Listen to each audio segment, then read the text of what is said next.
اهلا بيكو في الحلقه الثالثه من زورو توكس. احنا في الحلقه اللي فاتت يا جون قعدنا نتكلم، الحلقات اللي فاتت قعدنا نتكلم عن آه ايه الحاجات المهمه اللي المفروض اعملها في البيت، وايه الحاجات اللي اخلي بالي منها علشان انجح في القصه بتاعت ان انا احط بيتي على اير بي ام بي وعلى بوكينج دوت كوم واجره.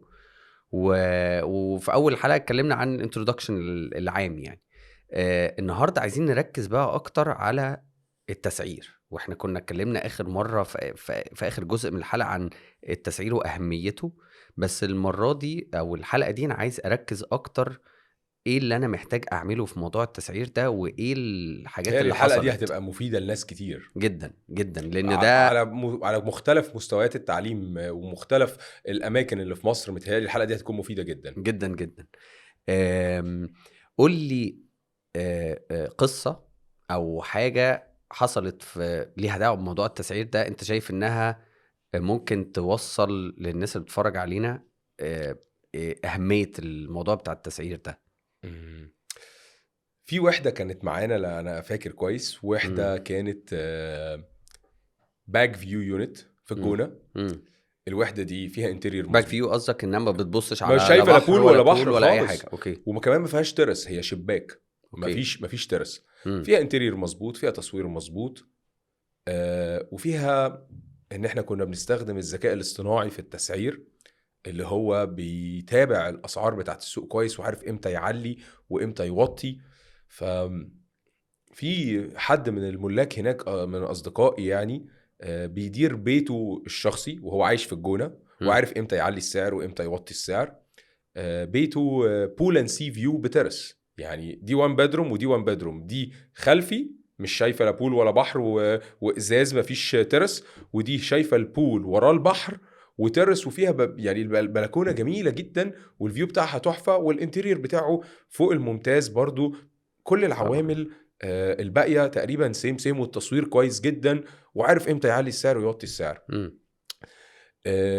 المالك وصل لفلوس في الوحدة الخلفي أعلى من الفلوس اللي وصل لها صاحب البيت الوحدة البول اند سي فيو اللي بيديره بنفسه كاملة من غير أي شركة محترفة بتدير له البيت. ف طب ليه؟ ليه؟ هقول لك لسببين. دلوقتي تعالى ناخد المثل ده بوضوح. في حد سعر اليوم ده، اليوم الفلاني اللي في المستقبل، يعني احنا مثلا لو النهاردة مثلا 1/6 ويوم 6/6 انا مسعره ب$80 لأسباب كتيرة، وهو سعر اليوم ب85. انا بناء على الذكاء الاصطناعي اللي بيذاكر السوق شايف ان اخر اليوم ده 80، واكتر من كده اليوم هاخده فاضي مش هيتأجر عندي. مم. فدي اول حاجة، ممكن بفرق فلوس بسيطة تتفاجئ ان انت للاسف لبست اليوم ده فاضي وما تأجرش. فهو مش بس خسر، يعني هو مش بس خسر فرق الخمسة اللي كان مزودها، لا ده هو خسر $80 اللي انا جبتهم كاملين. فدي اول حاجة بتقلل الدخل لما بتلبس ايام فاضية بسبب ان انت سعرتها زيادة عن اللي تستوعبه عملية العرض والطلب اللي تخص اليوم ده. مم. مم. تاني حاجة، لو هو في يوم سعر مثلا $90، وده سعر عالي تمام، وهو فرحان انه بالسعر ده واتحجز، واحنا شفنا ان عملية الطلب اكتر بكتير من كده والمعروض اقل، والذكاء الاصطناعي خد باله معانا في الحتة دي وقام مسعر ب110، ففي الحالة دي هو خسر فرق $20. فهنا خسر $80 كاملين اليوم فاضي، وهنا خسر $20. فمن نوعين الخسارتين دول كان النتيجة ان توتال الريفينيو بتاعه اللي هو بتاعه لوحده اقل من الريفينيو اللي احنا وصلنا المالك ليه. مم. قال لي انا مش مصدقك، الكلام ده مش حقيقي. قلت له طب تصدق دي فرصة كويسة، لان مم. وانا معاك على التليفون في نفس المكالمة دي، هو احنا اصدقاء يعني، في حتة تنافس ايجابي بنزق بعض لقدام يعني. مم. حظي حلو قوي ان وانا معاك في المكالمة دي ان الشقة اللي احنا بنتكلم عليها او الوان بيدروم الخلفي اللي بنتكلم عليها دي كانت عامله الفلوس دي من توتال 5 حجوزات في الشهر، هم اللي مالوا الشهر 5 حجوزات بس، والخمسه من اير بي ان بي ما فيهمش حاجه دايركت بوكينج ممكن اكون بضحك عليك فيها في سعرها. وانا معاك في المكالمه ادي 5 سكرين شوتس، تك تك تك تك 5 سكرين شوتس وبعتهم له، قلت له اعمل انت الحسبة وشوف، اجمع واطرح وشوف الفلوس، هتلاقي ان حصة المالك اللي احنا اديناها له مم. كانت اعلى من الفلوس بتاعتك لوحدك اللي انت بتدير بيها بيتك، اللي هو بترس وبول اند سي فيو. وكانت نقطة قوية جدا واثبتت الطريقة اللي الشركة بتاعتنا بتدير فيها باحترافية، وليه احنا قادرين نوصل البيوت لارقام اعلى بكتير من ان انت تدير بيتك بنفسك. حلو. يعني افهم من كده دور الشركات عامة عالميا، يعني انه مش بس ان هو ينظف ويصين وانه يظبط ويكوي الملايات ويغسل الفوط والكلام، اكيد مش هو ده بس. يعني في جزء مهم جدا ويمكن ناس كتير ما تعرفش عنه، ان هو وده الجزء الكور، ان هو الشركات بتبقى مركزة جدا على موضوع التسعير، والمفروض انها تكون مركزة على موضوع التسعير كويس، لانه انت لما بتدي بيتك لحد خبير بتقول له شوف ايه اللي المفروض يتعمل واعمله. فجزء من الشغل ده لازم يبقى التسعير، لان ده اهم حاجة، ده اللي هيجيب لك اكشلي هي العائد. حسبة معقدة جدا. انا النهاردة بسعر الثلاث شهور اللي قدام او 365 يوم، كل يوم النهارده كل يوم حالته مختلفة.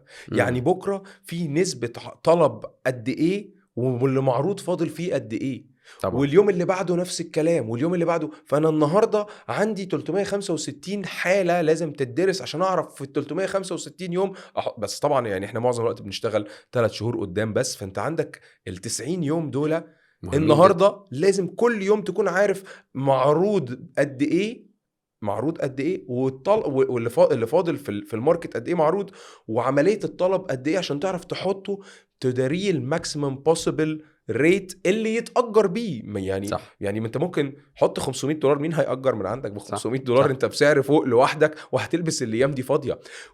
وممكن السعر اللي انت حاطه ده اللي انت فرحان ان جالك بيه حجز ما يبقاش الماكسيمم الحقيقي، ممكن يكون الماكسيمم الحقيقي بعد دراسه العرض والطلب عن اليوم ده يكون اعلى من الرقم ده. فهي حته معقده جدا وحته مهمه. وطبعا ما نفرحش ان احنا بايعين ل3 شهور قدام، احنا كده بنحرق نفسنا اوفر سيلينج، بيبقى في عمليه وير اند تير رهيبه للعفش. في ناس زي ما بقولك، في ناس بتنبسط انه اقفل ال 30 يوم كلهم محجوزين، هو ده بالنسبه له عمل، يعني ده عامل النجاح. طيب بما اننا بنتكلم على العرض والطلب والمعروض والكلام ده كله، كنت ببص كده اعرف عدد الشقق اللي معروضه دلوقتي في القاهره، يعني ما خدتش حتى مصر، يعني انا خدت عموما، يعني في شويه زادوا شويه جدا، شويه. الماركت بيتطور ده بشكل حقيقي. عظيم. يعني في القاهره لوحدها في فوق 10,000 بيت معروض واو. للإيجار. طبعا لما هتيجي تقارن الأرقام دي بأي يعني مدينة تانية بره بره، مصر. هتلاقيها أرقام متواضعة، بس فكرة بس إنه بالنسبه للقاهره زمان ما كانش فيه الارقام دي ده خالص، حقيقي. يعني الماركت بيتطور. بالظبط. حاجة كمان، متوسطات الإشغال ما هياش كبيرة. ده معناه ايه متوسطات الاشغال اللي احنا بنشوفها دلوقتي؟ يعني مثلا بصيت كده على شوية داتا بتقول ان متوسط السعر، متوسط الاوكيوبنسي او الاشغال في القاهرة في ال10,000 دول 40%، لا يتعدى ال 40%. ده معناها ايه؟ ده معناها ان في ناس كتير عارضة حاجتها بشكل غلط غالبا. مش معناها ان الناس قليلة اللي جاية، ده ممكن يكون هو معناها ان بس انا هو عندي تفسير صغير لده، لان انا اي ديك ديب في الماركت وشفت كويس قوي. في حاجتين في الماركت، ناس عارضه غلط والاشغال بتاعهم تحت ال 40 بكتير، وناس عارضه صح قوي ومسعره غلط فنسبه الاشغال عندهم 100. صح. فالميكس ما بين الاثنين هو اللي جايب رقم ل 40. مع ان اللي مصح اللي عارض صح قوي لو ظبط اسعاره ونزل نسبه الاشغال هيعمل فلوس اكتر وهيقلل وير اند تير. واللي نسبه الاشغال عنده تقريبا 0 او 10% ده لو ظبط الليستنج بتاعته هيقدر يوصل لاسعار كويسه ونسبه اشغال كويسه. ف يعني انت كنت دايما بتقول 70%، انا ليه افرح بال70%؟ ليه ما اوصلش ل100%؟ بص، هو ال70% دي أنا يعني فهمتها واتعلمتها وقت ما كنت في اير بي ام بي، إن هما الشركات الضخمة اللي عندها مثلا بال2000 و3000 يونت بقى، اللي هو بتبقى عبارة عن شركة ضخمة جدا بتدير وحدات وعلى مستوى يعني كومبليكيتد جدا. كانوا بيقولوا إنه في الهوسبيتاليتي عموما أنت ما تفرحش إن أنت تأجر أو يبقى نسبة اشغالك 100%. زي ما ليه؟ انا كنت كده زمان قبل ما تشارك، انا لان فاكر انت صح. لما هتوصل لل70%، وتقول انت لو عملتها بالتدريج، تخيل كده معايا انت نسبة اشغالك دلوقتي 10%، انت بعت مثلا يومين 3 من الشهر، يا نهار ابيض، خساره. فانت اسعارك هتبقى ضعيفة شوية شوية كل ما نسبة اسعاري عاليه، الاشغال. اسعاري عاليه. لا انا قصدي انت النهاردة جالك حجز يومين، تمام. هتعمل ايه في بقيه الايام؟ المفروض بقيه الايام بتاعتك تدريجيا تفضل تزيد اسعارها، كل ما يجي لك حجز بقيه الايام تفضل تزيد، ايوه. الايام المعروضه الباقيه بقى تقعد تزيد لغايه ما توصل ل 70%. طب بعد 70% تعمل ايه؟ تخيل معايا انت عندك 30 يوم في الشهر اهم، مهم. انا عندي 20 يوم اتحجزوا، مهم. فاضل لي 10 ايام اللي هم، او 21 يوم اتحجزوا بالظبط اللي هم 70%، مهم. فاضل لي 9 ايام باقيين، 9 ايام دول فاضيين. مهم. لو انت حطيت جوه دماغك ان ال 21 يوم دول هم اللي انا عايزهم، انا مش عايز التسعه، هتلاقي ان انت هتسعر التسعه دول اغلى. مهم. لو جالك حاجه، تخيل ان انت مثلا عارض بيتك ب 5000 جنيه مهم. وحجزتهم في ال 21 يوم اللي فاتوا ب 5000 جنيه، كل ليله ب 5000، مهم. التسعة يوم الباقيين دول لو كل ليله منهم بقت ب 7000 ونص او 10000 والله وحصل واتحجزت، اتحجز نصهم حتى. اتحجز نصهم حتى، ايه اللي حصل؟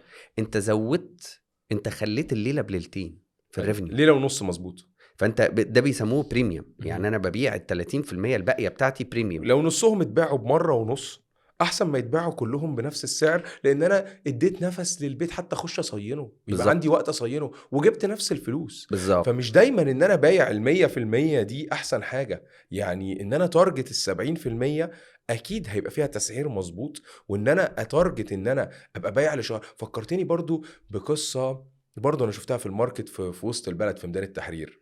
حد باين ان هو متعلم كويس جدا، منزل يونت مميزه قوي، 2 بيدروم، مفروشه فرش حلو جدا ومتصوره صور حلوه قوي، مم. ومفيش مره الاقي لشهرين قدام في مساحه، دايما بايع لشهرين قدام.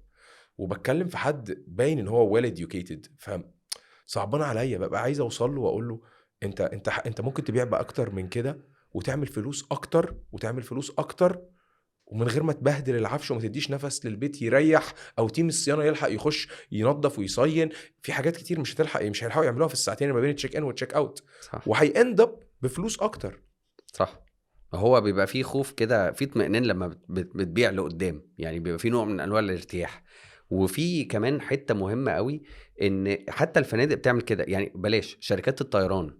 شركات الطيران دول ملوك الريفينيو مانجمنت طبعا. شركه الطيران بيبقى عارفه ان في 5 رحلات النهارده رايحه الاقصر، مهم. او بلاش الاقصر علشان ما هنلاقي رحلتين في اليوم، بس انا قصدي في 5 شركات عارضه من هنا لغايه مطار دبي مظبوط رحلات النهارده. مظبوط. ال5 دول عندهم 5000 كرسي، من ال5000 كرسي في 3000 اتباعوا. مهم. هيعملوا ايه بقى في ال2000 الباقيين؟ لو انا شركه طيران عندي عارف ان الكومبيتيتور بتاعي باع خلاص ال3000 كرسي بتوعه، وانا فاضل لي معايا السكر لسه. خلص في السوق. بالظبط، السكر خلص، هعمل احنا ايه؟ كنا قلناها في الحلقه اللي فاتت، هنرفع السعر ترفع طبعا. السعر، فبالتالي هتبقى قاعد انت في اللاست مينت بوكينج بتاعتك او لاست مينت ريزرفيشن في شركه الطيران دي، هتبقى سعر التذكره ممكن يطلع غالي، او ممكن يطلع العكس ان ده الطلب قل مره واحده، فانا لازم انزل سعري تحت السوق علشان اقدر ابيع. ده محدش باع والايام بتقرب، يبقى انا لازم انزل في السعر شويه. وفي حته مهمه بقى، دي بتدرس في الماركتنج كتير قوي، اسمها البوكينج ليد تايم، او هو امتى العميل بيشتري. قبل ميعاد دخوله بقد ايه؟ بالظبط، البوكينج ليد تايم يعني العميل بيحجز قبل ميعاد دخوله بقد بكام إيه؟ يوم. بالظبط، انا هشتري المنتج ده قبلها بقد ايه. يعني منطقه الاهرامات مثلا ما هياش لاست مينت، محدش بيحجز تاني يوم دخول، لان ده اصلا بيبقى مرتب سفريه من بره مصر قبلها، فبتلاقيها مثلا من اسبوع ل9 ايام. بالظبط، منطقه الجونه معظم الناس بتسافر لاست مينت وبتعمل حجز احنا قبلها عندنا معظم بليله، الحجوزات اللي بتجيلنا ليله في وليلتين. الشركه البوكينج ليد تايم ليله وليلتين مظبوط. بالظبط، قبلها بيوم يومين، وهو ممكن ساعات في الطريق رايح جونه على البوابه هيحجز. ياما ناس بتحجز. بالظبط. في منطقه جنب المطار فور اكزامبل، ممكن ينزل من الطياره عنده ساعتين ترانزيت او عنده يوم ترانزيت، يوم حاجز على طول. دي معناها البوكينج ليد تايم، انا هحجز امتى، فهحجز امتى ده هو اللي بيحدد انا هسعر المنتج بتاعي لازم امتى يبقى سعري مظبوط على في اليوم اللي الوقت اللي هيحجز. هيجي لي فيه الحجز. يعني انا لو منطقه الهرم انا عارف ان بيجي لي الحجز قبلها باسبوع ل9 ايام، يبقى لازم سعري كمان اسبوع ل9 ايام مظبوط، مقارنه بايه اللي حاصل في السوق من عمليه عرض وطلب، عشان ابوزيشن ماي سيلف في اعلى سعر ممكن يتحول لحجز، ما يبقاش اعلى سعر خزعبلي $500 وكده. لسه احنا بالظبط. مش فرنسا ولا تور ايفل، بالرغم ان احنا عندنا احكي حضاره لي مع على الموضوع بتاع الشقة بتاعة الهرم دي، ايه اللي حصل يعني. احنا اتكلمنا في حلقة ما عن موضوع الهرم، بس احكي لي ايه اللي بيحصل دلوقتي. لان هو دلوقتي خلاص احنا من فاضل من لنا يو... كام يوم، اسف، فاضل شهر وهيفتحوا المفروض المتحف الكبير، مظبوط. وده يعني احنا كلنا كبلد يعني متوقعين ان ده هيفرق جدا ده طبعا. في الديماند اللي هيتخلق لمصر، وده احنا نفسنا فيه كلنا يعني.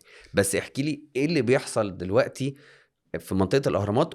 وأنا عارف إن أنت من أول الناس اللي ابتدت موضوع الجاكوزي ده، ولما ابتدينا الشركة دي كانت صدقني الأيكون بتاع الشركة، وسي ان ان اتكلمت عنه احكي لي القصة دي. صدقني من ساعة ما ابتدينا نجهز البيت في الهرم، مم. أنا كنت فاتح باب البيت بقول لهم الأفكار، كل الجيران وكل الناس اللي شغالة في نفس الاندستري، يا جماعة أنا مش بخبي عليكم حاجة، أنا عايزك تغش مني تطلع جودة شبهي، لأن لما هيطلعوا جودة شبهنا هيقدروا يعلوا بالسعر جنبنا، ما بقاش أنا سعري فوق لوحدي مم. وهم سعرهم تحت كلهم، فأنا كده هيبقى سعري بعيد عن السوق، فأكيد هتبقى الكالندر عندي فاضية. فانا محتاج الماركت كله يحصل له ديفلوبمنت ويطلع جوده عاليه، والجوده العاليه دي سعرها بسعر مظبوط، فعشان نبقى كلنا بنبيع في حته عاليه. لان انا مم. حزين جدا يبقى عندنا حضاره بقالها 7000 سنه مم. ومش عارفين نوصل حتى ل20%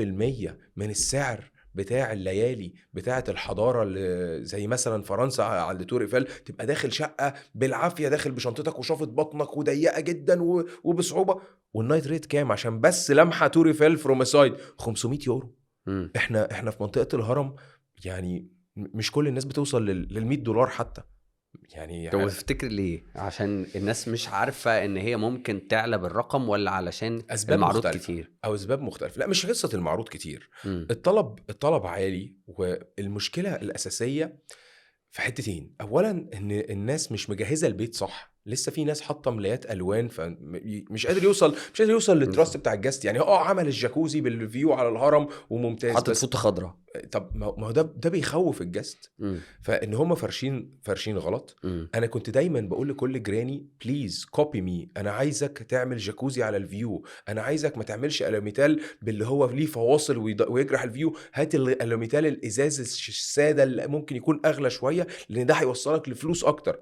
طبعا مفيش تراست خالص، ودايما فاكرين ان انا بتلاعب في حاجه. طب يا باشا ادي الباب مفتوح وخش كوبي بجد اللي انا بعمله، اكيد انا مفيش فخ عامله لك في هنا.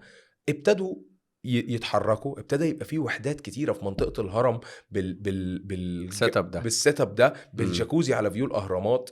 انا فاكر كترت. من سنتين 3 كانت الناس بتيجي بتبقى حاجزه في ماريوت مينا هاوس. ايوه.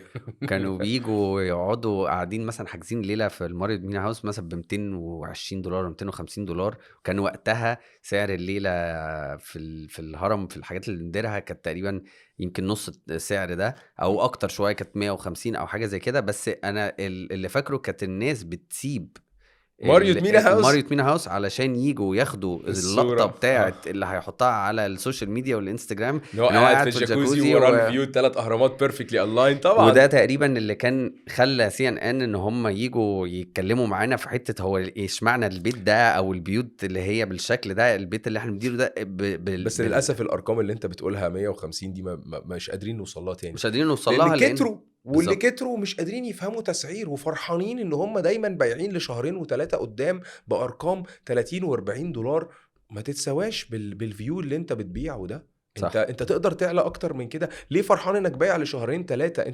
انت ممكن تقفل الشهر بال100%، بس ما تبقاش داخل عليه قفله 100% هو واللي بعده واللي بعده، انت صح. اكيد سعرك اقل. فانا مستني ان الماركت يتعلم حته التسعير، مم. وما يفرحش ان هو بايع لشهرين ثلاثه قدام، لان غير حته الانتيريور والملايات والفوط والريفيو والديسكريبشن والحاجات اللي اتكلمنا دي فيها كلها، التسعير عليه عامل كبير جدا. مم. لان اكيد حضاره 7000 سنه الفيو بتاعها يسوى فلوس اكتر بكتير من حضاره طلعت اول امبارح. صح.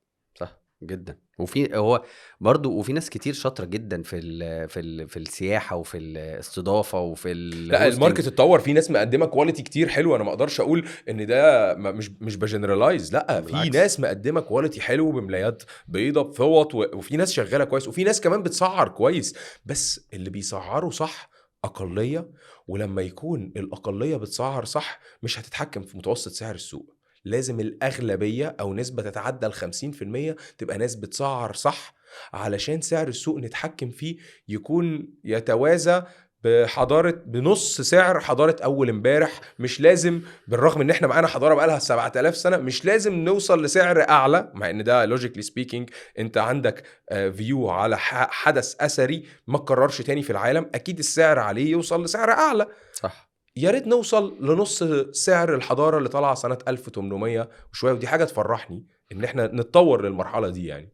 هو برضو حتة ان احنا ان يبقى في مصر عندنا حاجة تعلم الناس ازاي تدير البيت بشكل صح، وازاي يبقى يتعلم يعني ايه اسعر بيتي والجست ده بشكل مش صح. شنطة فلوس، الجست بالظبط. ده محتاج معاملة محترمة، بالظبط. ومحتاج تديله مساحته، ومحتاج هو ليتلي بصراحة منطقة نزلة السمان، بالرغم ان يعني فيها عمارة من تحت مش احسن حاجة وكده، المجتمع فاهم يعني ايه ريفيو دلوقتي كويس جدا، مم. وفاهم يعني ايه جست ساتسفاكشن، وفاهم يعني ايه ان الجست ده لازم يحس بامان ويبقى مبسوط. الوضع اختلف، الناس ابتدت تفهم ده، مم. والوضع بيتحسن جدا. اكيد. ينقصهم بس حته التسعير دي، لما هنوصل لها انا متاكد الماركت هيتطور بشكل احسن هي بكتير. عوامل كلها، هو التسعير خد بالك ده. السعر القليل ده ساعات بيخض الجست، ايه $30؟ لا لا المنطقه دي كلها خطر، انا مش، لا لا انا في حاجه غلط. صح. صح. واحد بينزل عند تور ايفل ب 500 يورو، هينزل عندك ب $30، انت سسبيشس قوي، انت مرعب بالنسبه له. صح. ويا سلام بقى لو حطيت له فوطه خضراء في النص، لا هو خلاص مش جاي. حطيت له فوطه خضراء والملايه عليها ورد بالظبط ويبقى خلاص مفيش. كده وكنا بنخش برضو بيوت، بلاقي الاضاءات والالوان في السقف بقى، اللي عارف الاحمر والازرق. ومره سالت، انا فاكر كنت قابلت حد حد حد من الملاك، كان في اول شغلنا يعني، فكان قال لي قول لي ايه رايك في البيت ده، ومن باب يعني ان احنا بس نساعده ان هو ينجح. فلقيت ان هو حاطط اضاءه اندايركت في السقف، بتدي الوان اخضر واحمر وازرق وابيض واصفر، يعني كل الالوان تقريبا. فبقول له جميل قوي اللي انت عامله ده، بس عايزك تفهمني انت ليه عملت كده. فقال لي علشان الجست الاجنبي بيحب يقعد في الوان. قلت له طب انت جبت المعلومه دي منين؟ فقال لي انا عارف، انا عارف هو ان متأثر الجست، من فيسقس الصوت والضوء تقريبا يعني. هي الفكره في الاديوكيشن. هو هو بيحط اللي هو شايفه صح من وجهة نظره، صح. ما درسش دماغ الجاست اللي جاي له الأجنبي ده عايز ايه، بيحب فده ايه. للأسف برضو يعني ضيع عليه أرباح كتيرة جدا، لأن هو مش شرط الجاست يبقى عايز اللي انت في دماغك هيبقى هو عايزه، انت بالظبط. محتاج تشوف هو فعلا محتاج ايه. هو بيبقى قاعد متخيل ان المود الازرق ده هو الجست بعد الظهر هيقعد في المود الازرق ده هينبسط اخر انبساط، وده ممكن ما يكونش الحقيقي ولا مم. فالستاندرد اللي بيتحط او بس الدنيا اتطورت خالص، الناس بقت طبعا فاهمة دلوقتي، والوضع اتطور الدنيا تماما. اختلفت دلوقتي، بس ده كان من كذا سنة. بس انا مم. قصدي الدنيا دلوقتي اختلفت، بس مهم جدا ان احنا نفضل دايما بنتعلم ايه اللي الناس اللي جاية دي مصر عايزاه، وطريقة استضافتنا ليهم وان هم فعلا مش شنط فلوس يعني احنا كان زمان فعلا يعني كانت المعامله للجست، ها جمل يا بيه، جمل يا فندم، تاكسي المطار، يعني الدوله بصراحه عامله مجهودات عظيمه في التطور ده، والمجتمع انا شايف ابتدى يستجيب ويفهم من كتر احتكاكه بجست اجنبي، ابتدى يفهم ان ده بيطفش. وبقيت اشوف ناس من المجتمع بتخش في خلافات مع ناس تانية من المجتمع لسه بتتعامل بالاسلوب ده، وتوقفوا عند حده، لا انت هتبوظ السياحه في بلدي، لا ما تعملش كده. بصراحة الدنيا بتتطور للأحسن، والناس بقت مور educated عن فكرة السياحة، المفروض يتعاملوا مع الجست ازاي. وفي تطور رهيب طبعا في منطقة الأهرامات دلوقتي، مجهودات من الدوله عظيمه جدا. واي حد بيخالف الكلام ده الشرطه بتوقفه عند حدوده. لو الجست عايز يركب جمل هيجي لك لحد عندك. شايفين مجهودات عظيمه طبعا. ده منطقه حقيقي. الاهرامات اختلفت تماما، والتور نفسها اللي جوه الهرم بقت مختلفه وبقت مريحه وبقت تجربه مختلفه خالص ده عن حقيقي. زمان. ده حقيقي. طب هسألك سؤال. آه بيقولوا ان هم او احنا كبلد يعني عايزين نستضيف 30 مليون سائح كمان سنتين. عايزين نوصل، يعني اخر رقم شفته كان 15 مليون او 16 مليون سائح في السنة. ده اللي وصلنا له، او يمكن ده البيك اللي احنا وصلنا له. بس هدفنا كبلد ان احنا نوصل ل 30 مليون. يعني لو الضعف. يعني الضعف في يعني سنتين، في ثلاثة، في يعني الرينج احنا ده، محتاجين يبقى ضعف 2028 2029. الاوتيلات وضعف الاير بي ام شايف ايه اللي بيز. هيحصل؟ شايف هل ده هنقدر نستوعبه، ولا حاسس ان احنا لسه مش جاهزين للكلام ده؟ انا شايف ان الاجابه على السؤال ده هتبقى مش مظبوطه، لان انا مم. ما اقدرش اتوقع المستقبل. بس اللي انا شايفه ان الناس النهارده شغاله بتنزل جود كواليتي اوف سبلاي. مم. الناس ابتدت تتطور في فكره تسعير. كان زمان احنا سعرنا فوق لوحدنا، دلوقتي ابتدت الناس تفهم شويه واسعارها تيجي جنبنا باسعار مظبوطه، والناس ابتدت تعلي الاسعار.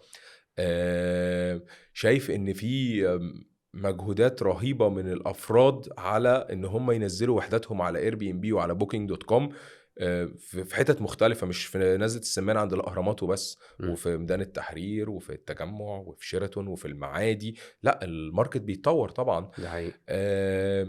هل هنقدر نميت الرقم ده ولا لا؟ على حسب سرعة إضافة الوحدات اللي جودتها مظبوطة، اللي تجيب ريفيوهات مظبوطة، اللي متسعرة مظبوط طبعا. ودي حاجة في علم الغيب يعني. بس دي لو اتحققت طبعا. طبعا مصر هتبقى في يعني حتة تانية. ده حقيقي. انا بشعر بغيرة رهيبة لما بسافر اي حتة على بلدي. الناس يعني دول ما عندهاش ربع الحضارة اللي عندنا، بس فاهمين السياحة صح ومنظمين الموضوع ده وبيتعاملوا مع السائح بطريقة محترفة ومحترمة جدا. وفرحان ان ابتدى يبقى فيه تطور. ده حقيقي. طيب بما اننا بنتكلم على التسعير والحاجات دي، ايه تاني المفروض بجانب التسعير؟ يعني أنا عملت تسعير وعملت كل الكلام ده، ان تكنولوجيا مثلا انا محتاجها او سوفت. يعني هل انا النهارده كفرد اقدر احط بيتي على اير بي ام بي واقدر كمان احطه على بوكينج دوت كوم، ولا لازم اروح لشركة ما تقدر هي اللي تسوق لي ده؟ مثلا لو انا حطيت هنا وهنا، طب ولو هجي حجز هنا في نفس الايام ايه اللي هيحصل؟ هل بيبقى فيه سيستمز معينة بتعمل الكلام ده، ولا انا ممكن اعمله لوحدي؟ وهل انا لازم اعمله عن طريق شركة، ولا انا ممكن اعمله لوحدي، ان انا احط البيت هنا واحط البيت هنا وفي نربط طريقة ما؟ النتيجة ببعض. بالظبط. بس هي المشكلة بتاعت ربطة النتيجة ببعض ان السينكرونايزيشن تايم بتاعها مش بالسرعة المظبوطة. امم ووارد يبقى فيه دبل بوكينجز، يعني يجي لك حجز حجز من اير بي ام بي وحجز من بوكينج دوت كوم في نفس الايام. امم فطبعا ان انت لو شغال مع شركه شغاله ببروبر تشانل مانجمنت سيستم، امم بيبقى فيه سيمليس تايم ان هو لما يجي بوكينج من بوكينج دوت كوم بسرعه يقفل في اير بي ام بي، او لو جه من اير بي ام بي في ساعتها يقفل في بوكينج دوت كوم. ده هيفرق معاك جدا طبعا. والشركات بيبقى عندها تولز اكتر وتكنولوجي اكتر من كده بكتير. زي ما كنا بنتكلم في التسعير، الذكاء الاصطناعي اللي بيتبرمج في الحته دي مش شخص واحد لوحده هيعرف يعمل القصه دي معقده. انت خدت بالك احنا اخدت مننا وقت قد ايه علشان نوصل للمرحله دي ونبقى بنبيع باعلى الارقام، في سواء في الجونه ولا في الهرم ولا في وسط البلد ولا في شيراتون ولا في التجمع. يعني it took us so long. يعني احنا صح. قعدنا ندرسها وقت طويل جدا، مش حاجه تخلص في يوم وليله. بس انا شايف ان الشركات تقدر تساعدك انك توصل لارقام اعلى بمجهود اقل، لما خصوصا تختار شركه تكون محترفه في امم المجال ده.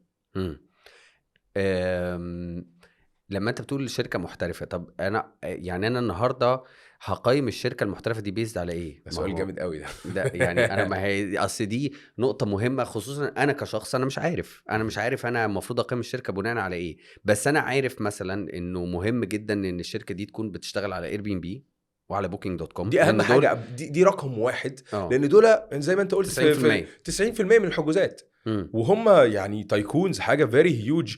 يعني ما اظنش ان هيبقى فيه ويب سايت تاني قدر يوصل لربع او نص الدعايه بتاعتهم عشان يطلع جنبهم. هم في حته تانية في الحته دي. فلو الشركه ملهاش تواجد على اير بي ام بي ولا بوكينج دوت كوم ولا ليها عدد ريفيوز ولا ليها عدد حجوزات وارقام الماضي بتاعتها ان انت تشوف الحجوزات اللي في الماضي اللي عملتها، ما تسالش عن المستقبل. المستقبل في علم الغيب.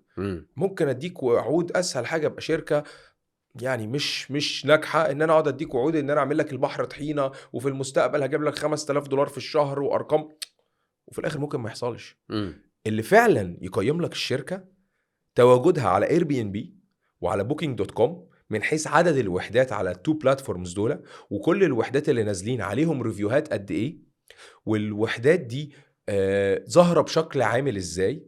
وبالذات لما تيجي تفتح اير بي ان بي، طبعا تفتح اير بي ان بي لو سفاري برايفت مود او تفتح اير بي ان بي من كروم انكوجنيتو مود، بحيث ان انت ما يبقاش شايف الاي بي ادرس بتاعك وتعمل سيرش ويعني مفيش اي معلومات يعرفها عنك.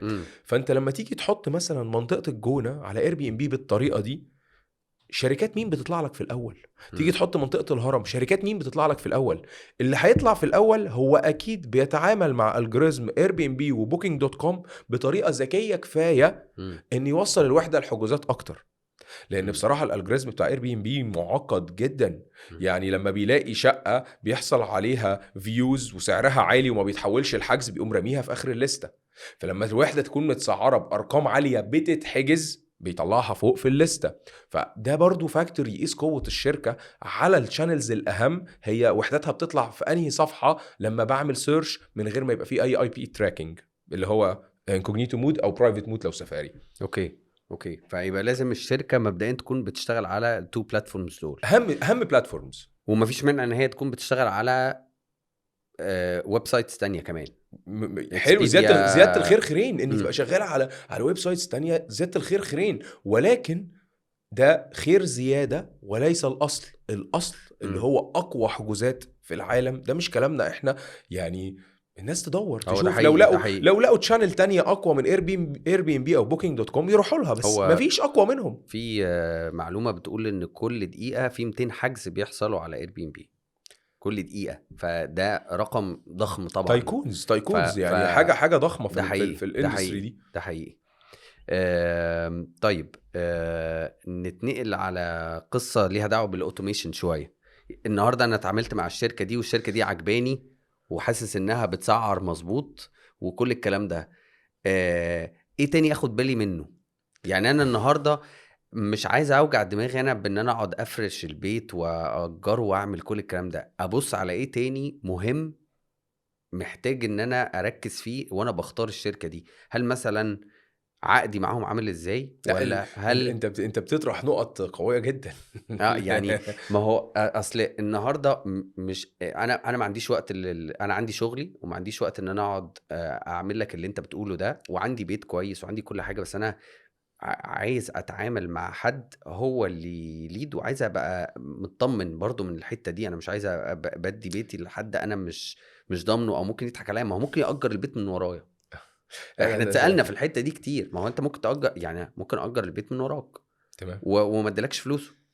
يعني الموضوع ده very huge وممكن نبدأ بأن أول حاجة لازم عقدك مع الشركة دي يكون قابل للإلغاء من طرفك في أي وقت. ما بيبقوش لأن لو شركة ناجحة مش هتخاف إنك تلغي معاها. لو شركة مش ناجحة هتحاول تستحوذ بيتك فترة وتقول لك في شروط جزائية لو بقى تلغي معانا. فحتة العقد ايزيلي بريكبل في أي وقت دي حاجة مهمة جدا. إن هي تكون شغالة بسيستم شفاف انكريبتد مقفول end to end، ان لاصحاب الشركه ولا الموظفين يعرفوا يسرقوا جنيه من دخلك. دي هتفرق معاك جامد جدا. ويكون بيدي لايف نوتيفيكيشن بالحجز اللي جالك بفلوسه. يعني ايه؟ يعني لازم تجرب تحجز بيتك من على المنصات اللي منزلين لك عليها بيتك. انا كمالك تحجز بيتك كجست في وقت عشوائي مره 11 بالليل 3 الصبح وتشوف النوتيفيكيشن اللي هتجيلك منهم في ساعتها بنفس الفلوس، ولا ما جاتش نوتيفيكيشن في ساعتها وماشيينها معاك باكسل شيت. خلاص انت مش هتقدر تعرف بيتك بيتأجر بكام. اكتر حاجه تامن لك ان بيتك تكون عارف هو بيتاجر بكام، ان يكون بيجي لك لايف نوتيفيكيشنز في اي وقت بيحصل فيه حجز. لان لو ماشيين معاك باكسل شيت هيقول لك والله اجر لك البيت ب 5000 جنيه وانت هتفرح ان ال 5000 جنيه جت في الليله، وهو اصلا مأجره ب 10 وضارب 5 في جيبه. زي السماسرة. فانت مش السمسار مش بيعمل كل كده. مش كل السماسره، مش عايزين نعمم، في سماسره م- فعلا يعني ماشيه باكسل شيتس وبتدي سكرين شوتس من الحجوزات بتاعت اير بي ان بي عشان تثبت لمالك ان الحجز بياناته ايه، ولو حجز دايركت بتدي له رقم تليفون الجست عشان يقدر يشيك وراه يعني.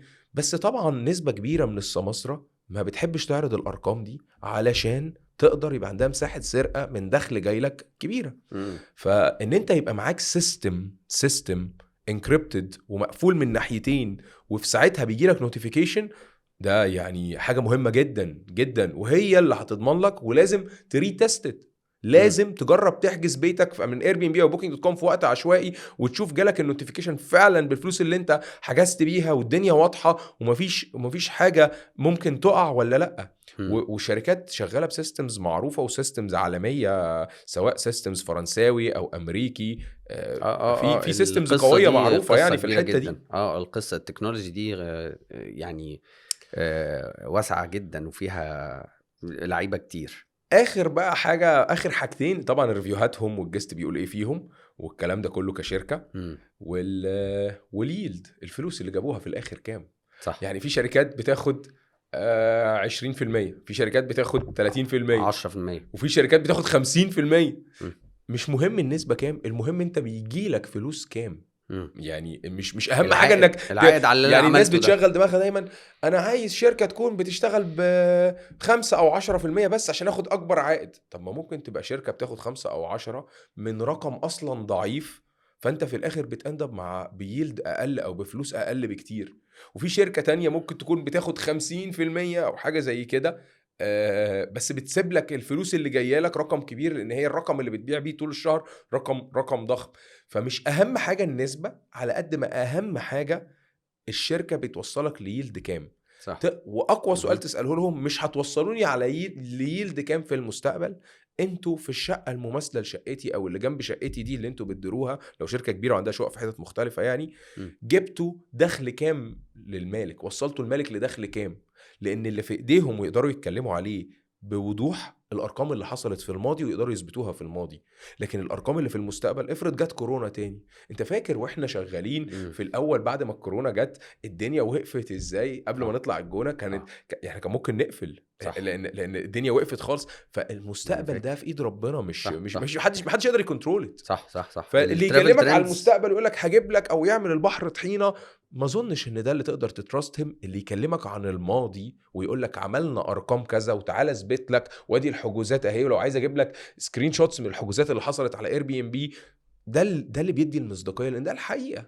انا فاكر في كوفيد وانت بتقول لما حصلت في مارس وقعدنا 3 اسابيع مش عارفين ده ايه وقفلنا تماما، وكان لسه بقالنا يمكن 6 طيران وقف شهور. كمان ساعتها، ما فيش طيران وقف. اجراءات مدد قصيره خالص. بس عارف اللي كان غريب ايه؟ ان لما جينا قفلنا وتخيلنا ان خلاص مفيش حجوزات ومفيش ناس هتحجز، المطار وقف، المطار اتقفل. ايوه طبعا. ايه اللي حصل لما جينا قلنا أيوة. ايه؟ طب خلاص خلينا نشتغل تاني وهنشوف ايه اللي هيحصل، ما احنا مش هنفضل قافلين كده. كنا قافلين كل الكالندرز بتاعت كل الشقق، فجينا فتحنا تاني. ايه اللي حصل؟ غير متوقع. اللي حصل ايه؟ ان الناس اللي مزنوقه في مصر، السياح والاجانب المزنوقه اللي مش عارفه تسافر، عايزين لونجر ستاي بقى، عايزين يقعدوا في بيوت وما عندهمش اماكن يقعدوا فيها، فبقينا نتحجز من الناس اللي قاعده مزنوقه في مصر وقعدوا عندنا يمكن بالشهر والشهرين، وفي ناس قعدت اكتر من كده لونج ستيز وقعده. وده كان حاجه غير متوقعه، يعني احنا ما كناش هنقعد حتى نفكر فيها. فالبوكينج ترندز اعتقد هي غير متوقعه، وبعد كوفيد كل حاجه اختلفت. حتى الناس بقت يعني بعد ما العالم اطمن بقوا يسافروا اكتر بشراسه. ايوه، يبقى في شراسه او في السفر. بعد الحبسه فتره بتاعت الكورونا الناس بقت بعدها على طول بقت تسافر اكتر وبقت تسافر حتت مختلفه اكتر. كان في شراسه رهيبه. يمكن في 2024 و23 كان في فتره شرسه جدا في موضوع السفر. طيب اعتقد يعني احنا اتكلمنا في موضوع التسعير ده موضوع بحر كبير جدا. الريفينيو مانجمنت كله بحر كبير. خد بالك شركات الطيران كل شركه ماشيه باستراتيجيات مختلفه، محدش يقدر يقول ان استراتيجيه دي الاحسن ولا دي الاحسن. صح، اللي بيجيب اليلد الاعلى هو الاحسن. ده حقيقي، ده حقيقي. ميرسي يا جون ميرسي على ليك. الحلقة الشيقة دي. ان شاء الله في الحلقة الجاية هنتكلم على تفاصيل اكتر في البيزنس ده وفي المجال ده. فانا يعني متوقع ان احنا هنوصل لمعلومات اقوى بكتير. نشوفكم الحلقة الجاية في زورو توكس، وكان معاكم مينا وجون. ميرسي، شكرا.